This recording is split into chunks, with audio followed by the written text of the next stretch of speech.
Good evening, y'all. Hope you're doing well. I'd like to talk this evening about Lexington Green in Lexington, Massachusetts. This is important because it was the site of the very first battle and armed of the Revolutionary War, the first time that the colonial militia engaged with British regulars in armed conflict. The lead up to this battle, the reason for it is because General Howe, who was stationed with his men in Boston, excuse me, had received word that the militia in the surrounding area was stockpiling weapons and munitions in Concord. And so he commissions Lieutenant Colonel Francis Smith to take 700 of his men, and on the night of April 18th, quietly and secretly leave Boston to go and confiscate this store of weapons. Well, it doesn't stay secret for long because others find out about it. And the next thing they know, Paul Revere and William Dawes riding out across the Massachusetts countryside, warning local militiamen and the inhabitants that the British regulars are out and coming. And they arrive in Lexington to alert Captain John Parker, the commander of the Lexington militia.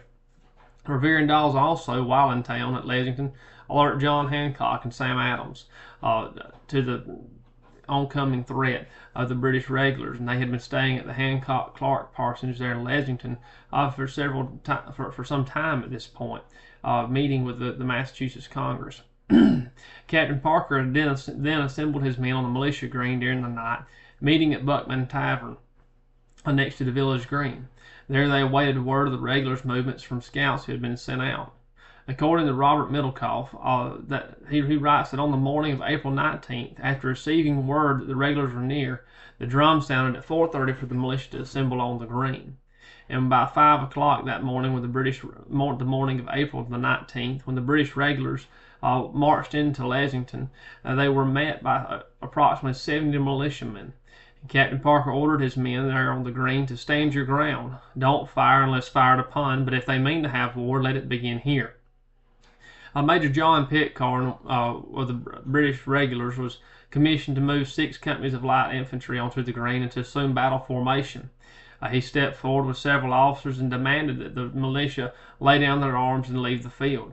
And to this, Captain Parker told the militia to begin leaving the field, to quit the field. But in the middle of all this, somewhere there was a shot fired. And in the chaos of all this, one side thought the other side had fired, and so both sides began to fire on the other. The British released 2 volleys into the militia, and the militia returned fire as well. And when the smoke clears, 8 militiamen are dead and several wounded, along with 1 British soldier who was wounded. The brief battle on Lexington Green helped to buy time for the militia in Concord and surrounding areas, because once they was through here, the British left headed towards Concord.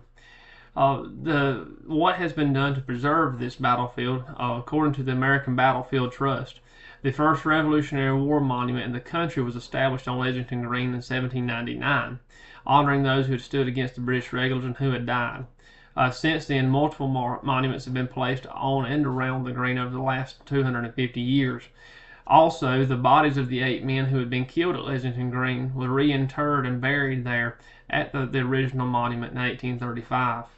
After the centennial celebrations in 1875, efforts were made to preserve the history surrounding Lexington Green. And so the Lexington Historical Society was founded in 1886, according to their website, to preserve Lexington's green and historic buildings. And they have since changed their name and now are known as Lexington History Museums. The Lexington Historical Society bought the Hancock Clark House, which is where Samuel Adams and John Hancock were staying at, the Buckman Tavern, which is the gathering place for the militia by the green, and the Monroe Tavern, which actually had been the British headquarters and field hospital during all of this. And they opened this to the public in 1913. In the 1950s, efforts were made by Congress to preserve the history of the Lexington and Concord area, resulting in the establishment of Minuteman National Historic Park in 1959. As far as different views of this battle go, the National Army Museum of the United Kingdom state that in popular American historical legend and lore, Lexington Green is viewed as the place where British soldiers first fired upon American militia who were otherwise innocent farmers and tradesmen. It has been used as a symbol of British hostility and brutality against Americans standing for their rights, and this view has been promoted by poems such as Ralph Waldo Emerson's Concord Hymn and historical fiction stories such as Johnny Tremain by Esther Forbes.